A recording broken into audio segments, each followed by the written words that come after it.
Halo, di video kali ini saya akan share ke kalian cara install dan review Nusantara Project di Redmi 9.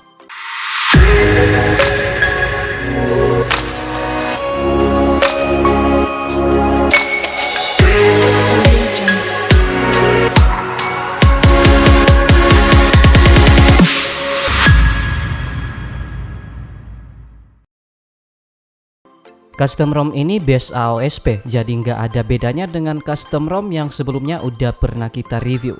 UI-nya masih sama aja, nggak ada perbedaan untuk home screen, app drawer, dan quick settingnya. Di quick settingnya ini udah ada fitur FPS infonya juga. Untuk screen recordernya masih sama, support perekaman audio internal dan mikrofon sekaligus. Menu settingnya masih sama aja sih dengan Nusantara Project yang sebelumnya udah pernah kita review di Redmi 9. Di sini masih ada kustomisasi bawaan Nusantara Project juga. Di Nusantara Wings ini kalian bisa kustomisasi untuk sistem, lock screen, status bar, dan hardware. Di sini saya nggak bahas banyak karena nggak ada perbedaan dengan versi-versi sebelumnya yang udah pernah kita review. Custom ROM ini udah ngambil 14 GB untuk sistemnya. Untuk versinya sendiri, yang kita review ini versi 3.2, udah official dengan base Android 11, dan untuk kernelnya pakai Neutrino.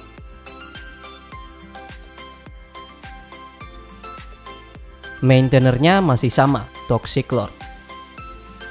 Saat dites menggunakan Geekbench 5, Nusantara Project 3.2 ini ngasih skor 347 untuk single core dan 1288 untuk multicore. Terus untuk GPU-nya sendiri, OpenCL dapat skor 1164 dan 1121 untuk Vulkan.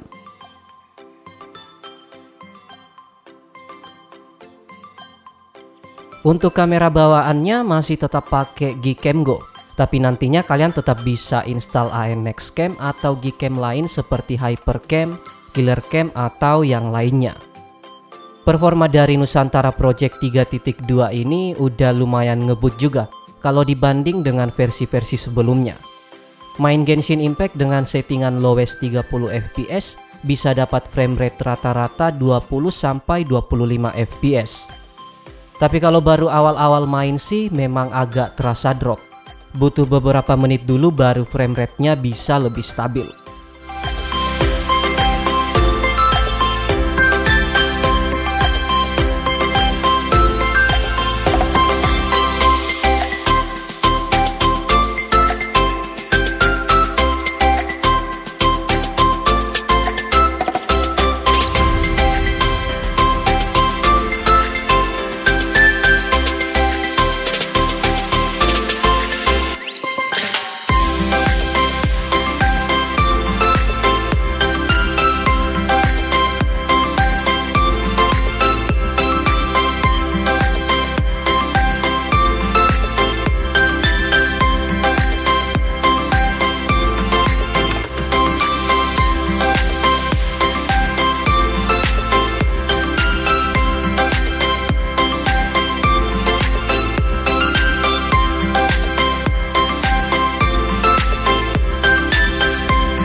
Setelah pakai ROM ini sekitar 2 harian, saya sih belum nemuin bug apa-apa.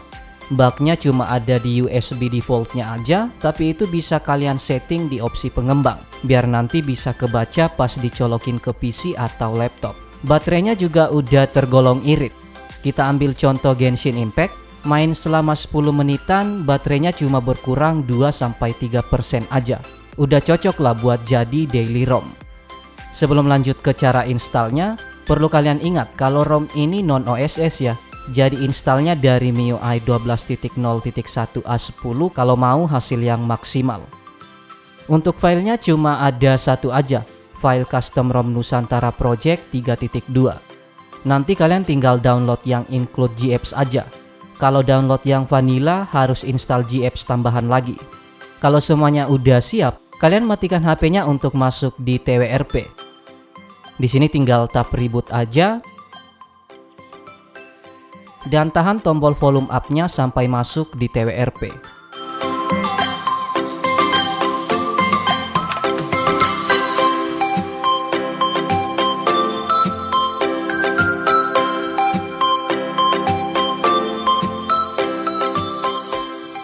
Di sini saya pakai TWRP 352 ya.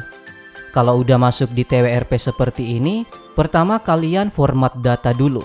Masuk di wipe, tap format data, ketikkan yes dan tekan enter. Kalau udah, kalian back, masuk di menu install dan cari file Nusantara Project yang tadi udah kalian siapkan. Seperti biasa, saya simpan filenya di OTG Drive ya. Kalau udah ketemu, langsung tap aja dan swipe untuk proses penginstalannya.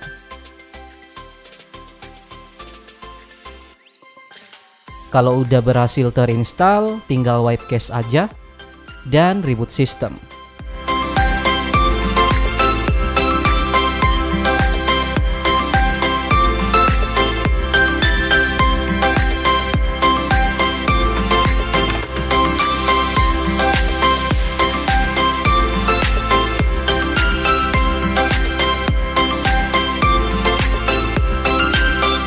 Untuk booting pertama ini kemungkinan besar bakal boot loop.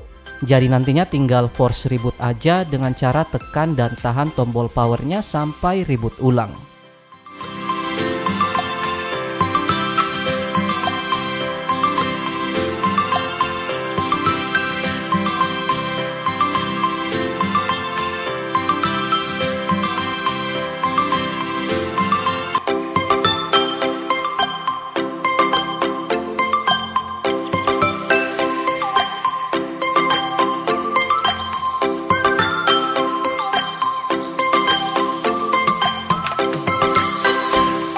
Oke, di sini udah berhasil masuk di home screen.